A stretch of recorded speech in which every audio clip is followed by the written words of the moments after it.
Zephyr Starshore gulped her first breath on a cloud-clear dawn, 17 May 1999, inside a cedar cottage balanced on stilts above the tide-flushed estuary of Tillamook Bay, Oregon.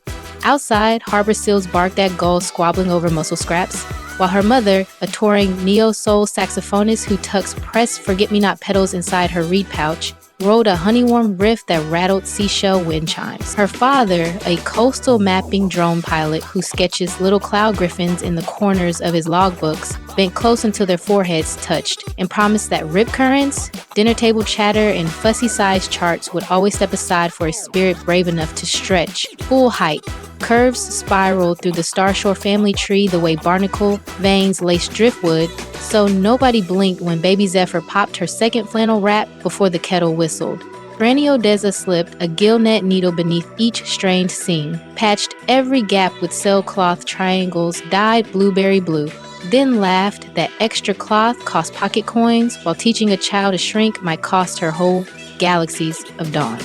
Primary corridors smelled of pencil dust, cinnamon scones from Miss Ortiz's bake sale cart, and salt fog sneaking through tilted sash windows. Zephyr already towered half a head above her classmates, shading the projector glow whenever she diagrammed compound subjects. One drizzly recess, two boys hop-skipped round her chanting lumber barge every time her rain boots thudded a chalk square. That twilight she prowled the low-tide flats, collecting soda caps, polished satin by Serge.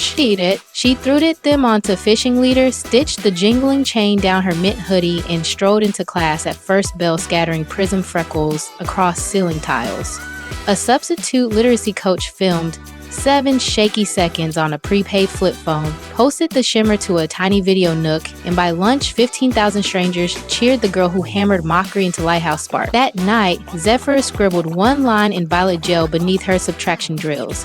Clouds crowd only until you flash them bright. Beacons belonged to Garibaldi Wharf, where her mother's sack slides braided with a hiss of crab boil pots, the thunk of oyster bags, and tugboat horns yawning through fog. Store jeans seized halfway at Zephyr's thighs, so she traded tip jar quarters for sun-bleached knotless net, unraveled it into soft rope, crocheted high-rise culottes, sprayed sea lion silhouettes in squid ink, and posed at marmalade sunset against rush-striped bollards. While her cousin snapped grainy photos, she dropped each frame into an online diary called Harbor Lantern. During the same week, a scroll-happy photo app rippled past patchy coastal towers. Captions bounced between Pacific Northwest slang and frank English truths. Curves anchored gale gusts steadier than seawalls. Before her 16th birthday, 53,000 distant hearts tapped the little heart on every apricot-lit post, proof that bright screens hush cafeteria whispers faster than any vice principal's shush. What's that post for? A scholarship in marine chemistry lifted her south to Cal Poly. Daylight dissolved inside seawater alkalinity labs. Nights belonged to a 24-hour pupusa van glowing neon coral beneath eucalyptus shadows. The heat lamp became her soul softbox.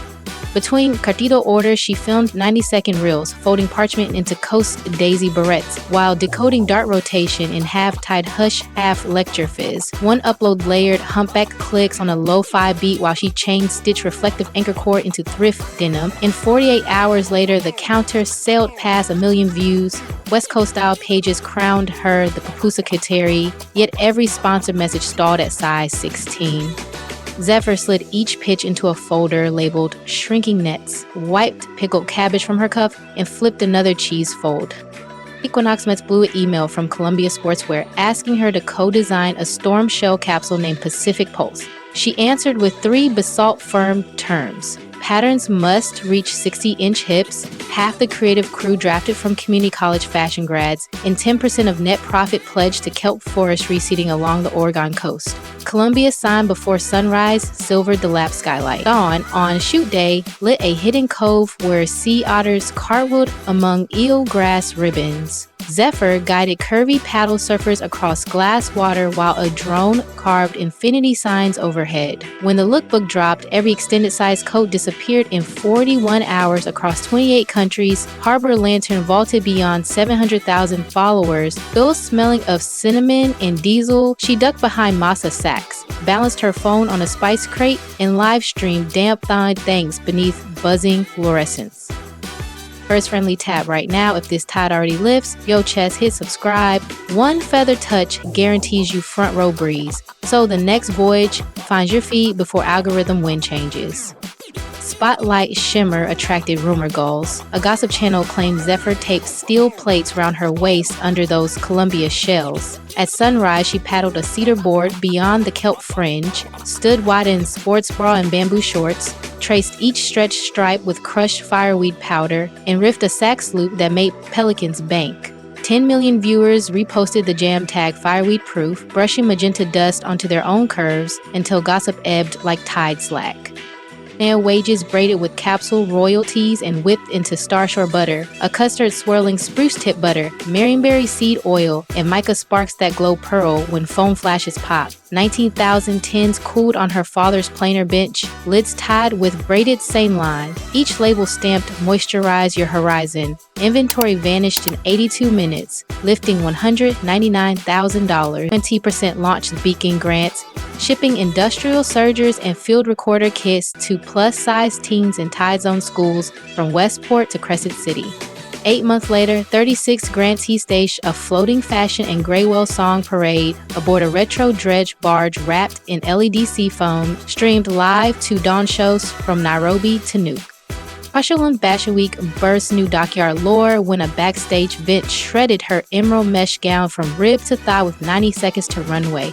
Zephyr ripped neon dockline off a rig cradle, laced the gash like boot hooks, and walked as if the splice had lived in every sketch. Camera shutters cracked like kettle corn.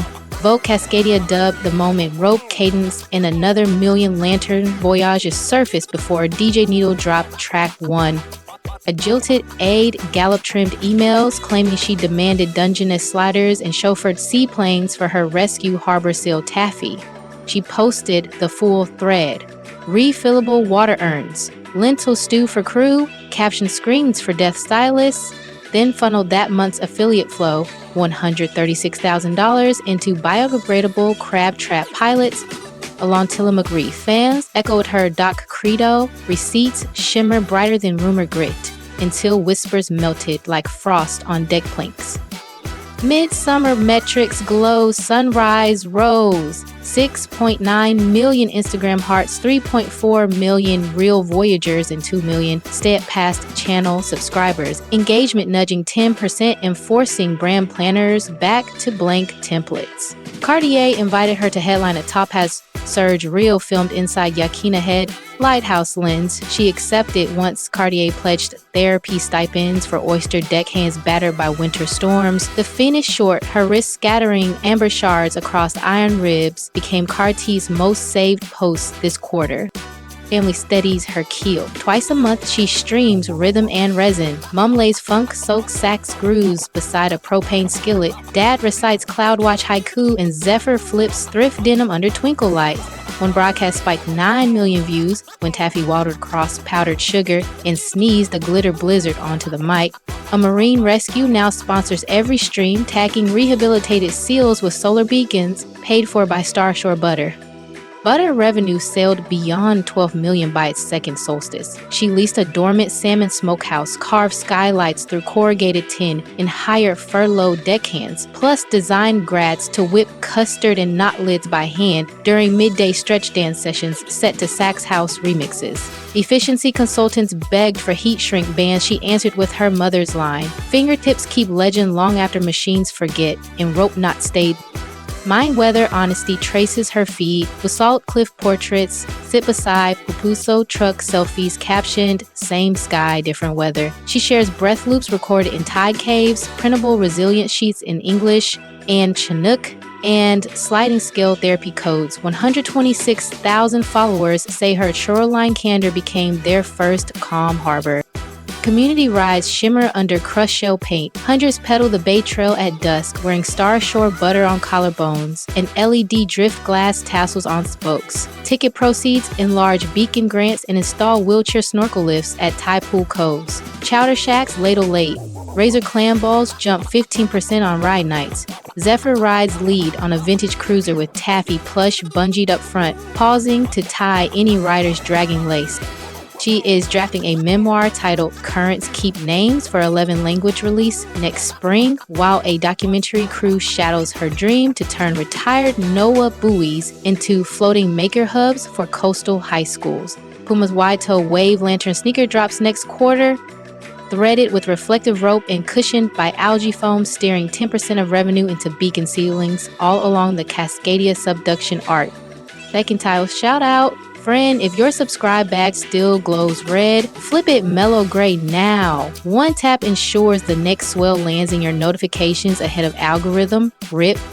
When playback quiets, glide into the description, waiting there. Freshly poured Starshore butter, a fast portal to beacon grants, tonight's rhythm and resin playlist, and a discreet compass, a research-backed bundle of conversation sparks and confidence rituals charting the clearest course to real love and, yes, the most reliable way to kindle genuine intrigue in any woman you meet.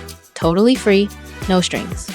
If the Sauda Cap spine, rope cadence gown rescue, or Taffy's sugar sneeze coaxed a grin hit like, drop your brightest ripple in the comments and send this voyage to a friend who sails sag in still air. Every curve redirects currents, every scar refracts moonlight, and the Pacific bows to anyone who plants both boots on the pier and greets tomorrow, eyes wide. Third and quietest breeze settles on your speaker. Subscribe now, claim your reel, spot that love link in the description, and meet me on the next rising tide when another story glints beyond the breakers and courage calls your name all over again.